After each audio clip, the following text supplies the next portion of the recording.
Hello everybody, my name is RetroBoy03, and welcome back to another LEGO video review. Today we'll be taking a look at LEGO Minecraft set number 21130, the Nether Railway.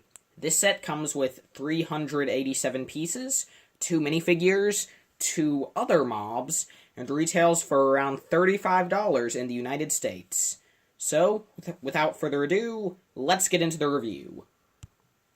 So, starting off here, the first figure we get in this set is the main character of Minecraft, that being Steve. And, well, as you can see, here Steve is wearing a diamond chest plate as well as diamond pants. And this is actually the only LEGO Minecraft set I currently own. So it's pretty cool to have these pieces because, well, as you can see, Steve comes with a diamond pickaxe, which is pretty cool. I like the pixely details towards the top. However, I do wish that maybe they'd maybe made more of the handle pixely and maybe just had a small spot that was a bar where Steve could grab it. Because really, like, you don't want to have his hand, like, way at the top, so I don't understand, why they didn't just have, like, one small area where you could put his hand. But anyway, it's still a cool minifig. I like how his shirt is a different color than the diamond armor. This is what he looks like from the back. And if you don't know, there isn't like a normal minifig head under here. Steve's head is just that piece, and then, well, if we can remove his armor, you can see that he has just this very simple torso print underneath. Just 4 pixels there for his collar, and no wrinkles or anything. Obviously, you can't remove the armor on his legs, and you don't get any standard purple legs to make a normal Steve, but I'm fine with that. Steve has no back printing, of course. So yeah, that is Steve. So now let's move on to the next minifigure. Here we have the other true minifigure in this set, the Zombie Pigman, who is, again, in my opinion, another pretty cool figure. He comes with a golden sword, which is pretty cool to get. I believe that this is the cheapest set that comes with that piece in gold. Like, it has the same pixely effect as the pickaxe, but in my opinion it looks a lot better because, of course, the sword's handle is very small, so the majority of the sword it does have that pixely design, which just looks a lot better in my opinion than, say, Steve's pickaxe, where it's just the top, like, the actual pick part. But anyway, as you can see, the Zombie Pigman does have a ton of awesome printing. Well, maybe not a ton, but it does look pretty cool with what he does have. You can see that he has kind of the pig skin is, of course, pink, but then he does have the green zombie, like, rotting flesh, as well as just some of his skeleton showing through, and I just think that this is a really cool figure. Like, you can see part of his rib cage showing through, as well as part of his skull. Like, he doesn't have any back printing, which I feel is a bit odd. But yeah, he even has some nice printing on the toes. I might be wrong, but I believe that this is the only minifigure from LEGO Minecraft to actually have leg printing. But then again, I could be wrong about that, but I'm like 80% sure that he's the only one with leg printing. So anyway, yeah, so that's the Zombie Pigman. So now let's move on to the Mini Magma Cube. The next figure we get here is the Mini Magma Cube, and, well, I don't know if I should really call it a figure, since, if you can't tell, this figure is just a red version of Steve's head with a Magma Cube face printed on it. But it looks nice. I like the black design, and it feels that the eyes look really cool on this figure, but, I mean, besides that, there's no printing on any of the other sides. It's a pretty simple build, but I think it's a pretty nice one. I'm a big fan of this. Well, it's not a mini Magma Cube. I believe it's either a small Magma Cube or a baby Magma Cube. I don't know, I don't really play Minecraft much anymore. I kind of got this set, well, I'll tell you why at the end of the review. But anyway, so that's the baby Magma Cube, and now let's move on to the, well, bigger Magma Cube. The last creature we get in this set is I believe this would be a medium-sized Magma Cube. If you're wondering, this is what it looks like compared to a minifigure in terms of scale. But anyway, yeah, this one just looks, well, at least from the front, it basically looks perfect. It's just a scaled-up version of this tiny Magma Cube. Like, it has the same details on, and if you can't tell, the only thing that's actually printed on this is the eyes. So, like, you have a lot of great detail here with the different colors of bricks. Like, on the top, it doesn't look as good, but, like, on the side, I really like how the brown meshes into the dark red, and there's black also. I think this just looks really nice. Obviously, there isn't really much detail on the back, but, again, from this side, it also looks pretty good. I really like the detail on this thing, but it also has a feature. Maybe one of the most satisfying LEGO Play features ever, because, of course, in Minecraft, magma cubes hop. So if you just pick it up by the top, it'll actually separate into 3 sections as it hops, like in-game. And if you can't tell, the 3 sections are just loosely held together by some Technic pins that just are kind of compressed up in there because of these window pieces, and then you just, well, they separate. It's pretty simple, but it looks pretty nice, and also, again, it's just satisfying. I could do this all day. So anyway, now let's go on to, well, the railway itself. So here we are with the LEGO Minecraft Nether Railway itself, but, well, actually, we're going to start off. Before we take a look at this, we'll take a look at the minecart included, which is pretty simple. It's just a 4x4 square with these pieces around the sides to kind of enclose the figure.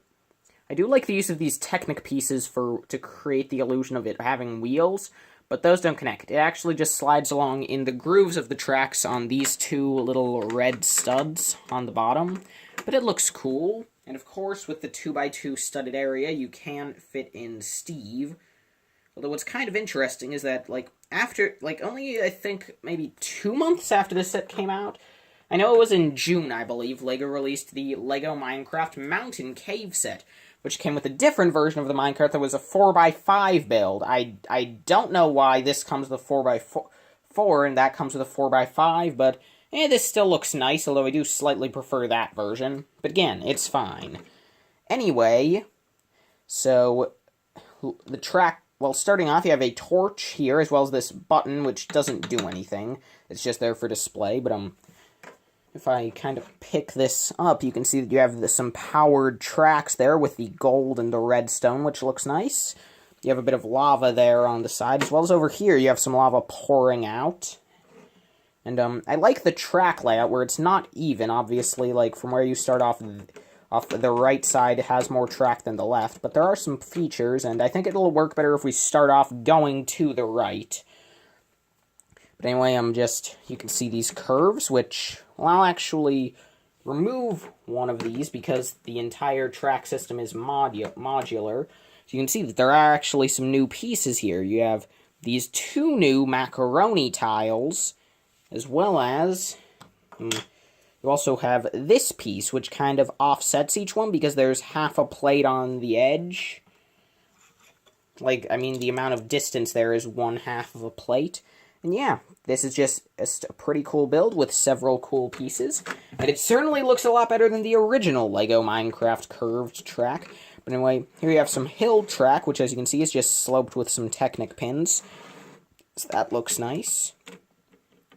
Up here, you can see some brown mushrooms, which is pretty cool. And you also have a few of these nether quartz ore pieces. If you wanted to make it look like these were mine, you could, of course, just remove the white studs to make it look like those are just pieces of quartz.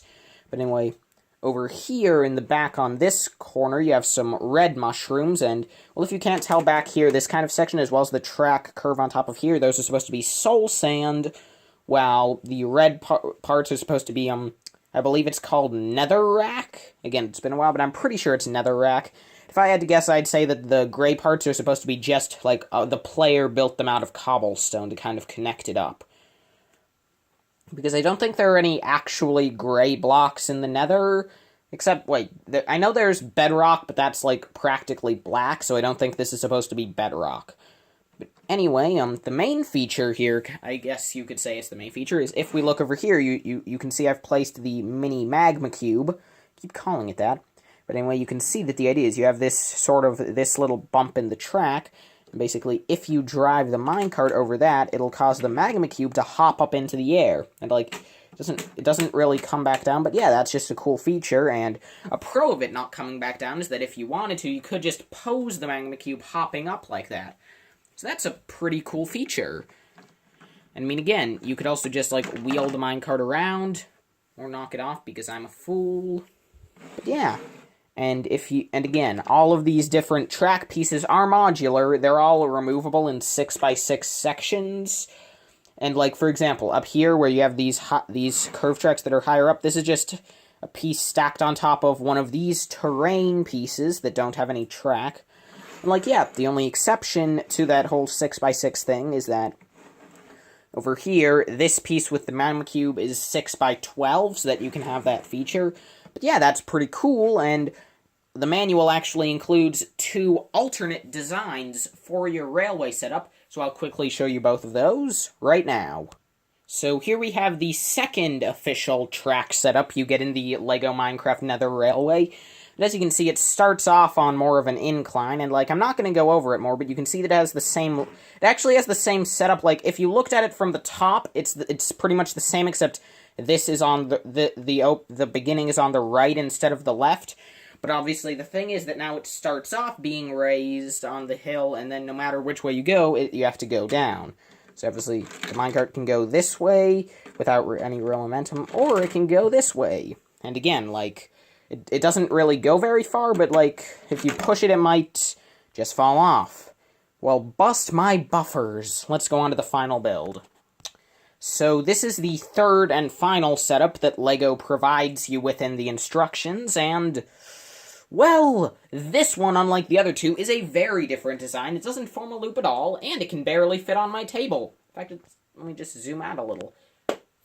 So, yeah, I mean, like, as you can see, you have this, all the curved pieces, well, nearly all of them, there's one other, but nearly all of them are used to make this loop at the start, which is nice. You have the torch and the quartz ore used there, as well as some red mushrooms that I honestly don't remember if I pointed out in the first or second builds, but they exist. Then you can just drive up the hill, drive down. Oh, wait, actually, no. This is the start point. So, Blay, you can just drive up, go through the curve, turn around. Yeah, it's fun. So anyway, yeah, so that's the third and final build. So now let's go on to the final verdict. And, well, actually, I decided to just set up a track set I made up, kind of based off of some of the roller coasters I used to make in Minecraft. By which I mean all roads lead to you dying and falling in lava, not in that order. But anyway, yeah. So again, yeah, the tracks are modular. They're all just 6x6 pieces. You can move them however you want. This is just something I came up with. But anyway, would I recommend the LEGO Minecraft Nether Railway for $35? Yeah. I mean, like, some of you might not see the appeal in this, but first off, I just really like this since, I mean, come on, it's a LEGO Railway, and it's cheap. And honestly, I'm really surprised that this is only the second time of, I guess, the second time of 3 that LEGO has made a LEGO Minecraft Railway set. And the first time, and the first and only time as of the moment that it's actually affordable. Reasonably. But anyway, yeah, I really wish they would release more sets like this, because I really like this railway system. Like, if LEGO released just a ton of sets with these rails, I might get some of those just to get more of these rails, because I really love this rail system. It really reminds me of the Thomas Wooden Railway toys that I had as a kid. And honestly, that's why I might like this set so much, just because it holds nostalgia for me. Not only because I used to play Minecraft and build roller coasters, but also because as the way it's set up with how large the track is, and as well as just like how everything's so modular, it really reminds me of the Thomas Wooden Railway sets of my youth. So yeah, I would rate this set an A-. I mean, there are a few minor problems, such as the fact that due to how it's connected, since if you don't know, every single piece is just connected to the next piece by 2x4 bricks. If I can just, like, for example, you can see that here's half of a 2x4 sticking out, so that means that it's not extremely stable. And also, it's odd how there are no redstone torches, so I don't see how you would get the minecart going, but there's just very minor nitpicks. But this is still a very good set, in my opinion, and I would definitely recommend it. So thank you all so much for watching, and I will see all of you in the next video. Probably. Bye.